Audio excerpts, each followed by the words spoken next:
ምን ማለት ነው? ገና ሳትገረፍ እያመንክ ነው?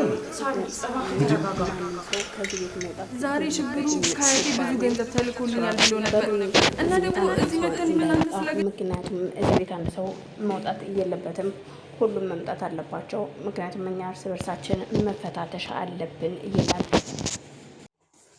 በዛን ሰዓት እናም ሮቤል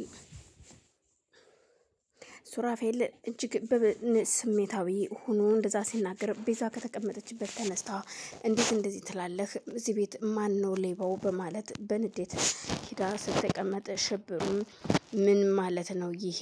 በማለት እሱም ቁጭ ይላል።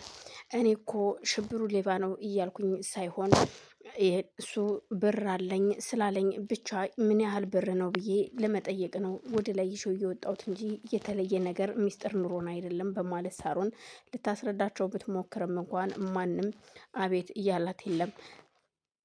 እርግጥ በሰዓቱ ሳሚም ደንግጦ ስለነበረ ማንም መውጣት የለበትም ብሎ በሩን ሲቆልፈው ሱራፌል ሳሚም ሆነ ቤዛ ሁሉም ደንግጠዋል። እንዴት እንደዚህ ሊያደርግ ይችላል? ስለዚህ አሁን ላይ እኔንም እየጠረጠረ ማለት ነው ሱራፌል፣ ሁላችንም እየጠረጠረን ነው ማለት ነው። ማን ነው እዚህ ቤት ሌባው? ሌባው አንድና አንድ ኩቻ ነች፣ ሌላ ማንም አይደለም። ከሉሲ ውጭ ማንም ይህን ብር ይዞት ሊሄድ አይችልም። እናም ስለዚህ ሉሲን ማግኘት አለብኝ በማለት ስልኳን ደጋግሞ ቢሞክርላትም የሉሲ ስልክ ግን ተዘግቷል። ሱራፌልም ግራ ተጋብቶ ስለዚህ እሷ ናት የወሰደችው በማለት ሲደመድም እሱም ቤዛ ደግሞ እንዴት እሷን ተጠረጥሯታላችሁ? እርግጥ እሷ የራሷ ህይወት እንዲኖራት ለብቻቸው ቤት ገዝተው እንዲኖሩ ፍላጎቱ እንደነበራት አጫውታኛለች። ግን በዚህ ልክ ይህን ያህል ብር ሰርቃ ትሄዳለች ብዬ አስቤው አላቅም። የእውነቴን ነው የምላችሁ።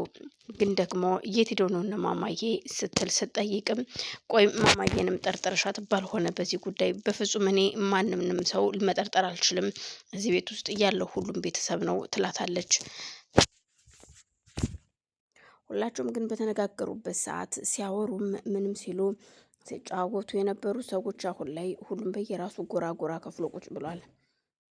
የመርማሪ ፖሊሱ እህት ከባሏ ጋር ይሰራ የነበረው በህይወት ከተረፉትና በህይወት ካለው ውስጥ አንደኛው በባሏ በሮጠበት አቅጣጫ ይሮጥ የነበረው እሱም ወደ ሟች ቤት ሄዱ ለሚስቱ ይነግራታል ሁሉን ነገር። ባልሽ የሞተው በፖሊስ እጅ ነው፣ ፖሊሶች ተኩሰውበት ነው የሞተው፣ ተመቷል።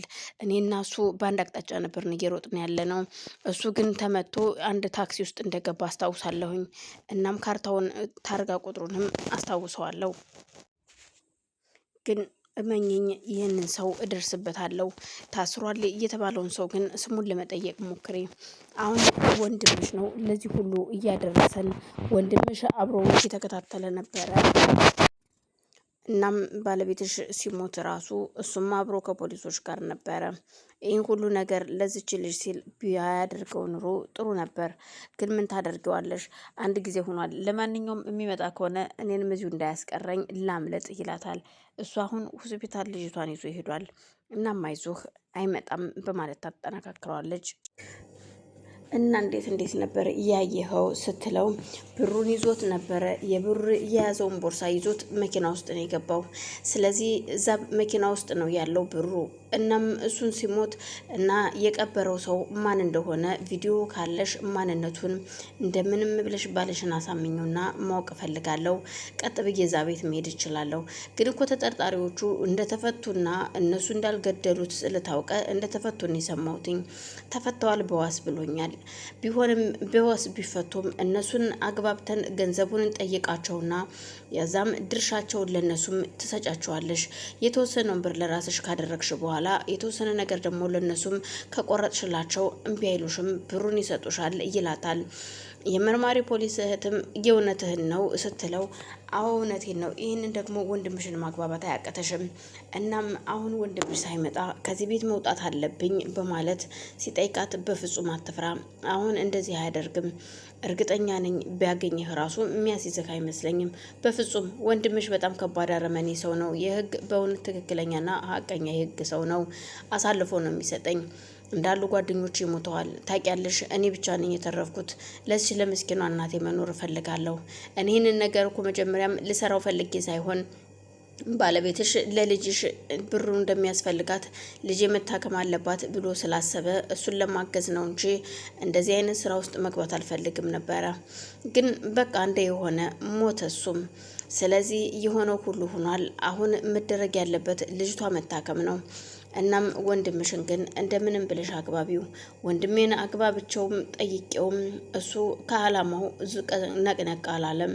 ይኸው ብሩን ቢገኝ ራሱ ወደዛ ወደ መንግስት እንጂ ገቢ የሚሆነው ወደ እኛ እንደማይመጣ ነው እየነገረኝ። ግን መነኝ እውነቴን ነው። ገንዘቡ የምናገኘው አይነት ከሆነ እሱን ሳናማክረው እኔ እናንተን ጨርሰዋለን። እናም እባክህን አሁን የሚበላ ነገር ላምጣልህ ስትለው በፍጹም እኔ አሁን ምንም ነገር አልፈልግም ምግብ ይልቁንስ አስወጭኝ፣ አሁን ትንሽ ቆያሉ ወደ ሆስፒታል ነው የሄደው ብትለውም እሱ ግን ፈራ ተባይ ያለም ቢሆን እዛው ቁጭ ብሎ ማውራት ይጀምራሉ። የሚወያዩት ስለ ነሳሚና ስለ ሮቤል ነበር።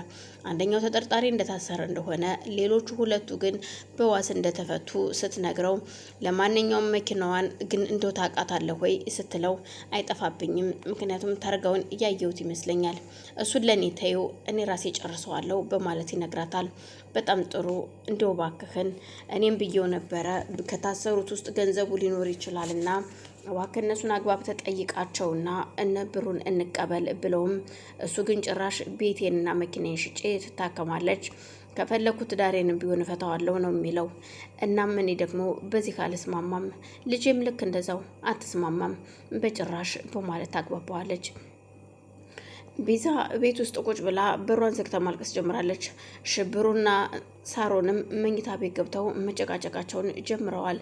አንቺ ነሽ ለዚህ ሁሉ ያበቃሽኝ፣ ገንዘብ ይዟል ልባት ኑሮ እኔ እንደዚህ ያልሆነም ነበር። እኔ እንዴት በሌባ ብለሽ እኔን ትጠረጥርኛለሽ? ሌባ ያለችኝ ሴት እንኳን ጓደኛ ለትዳር አይደለም አብራኝ እንድትሆን አልፈቅድላትም፣ ማየትም አልፈልግም። ሌባ ካለችኝ ሴት ጋር መቀመጥ አልፈልግም ይላታል። እኮ እንዴት? አዎ ሌባ ነክ ብለሽ ጠርጥረሽኛል፣ አስጠርጥረሽኛለም። እኔ ግን ገንዘብ እውነቴን ነው ሳሚ ሱራፌል፣ እኔ ከአያቴ ነው ብር የተላከልኝ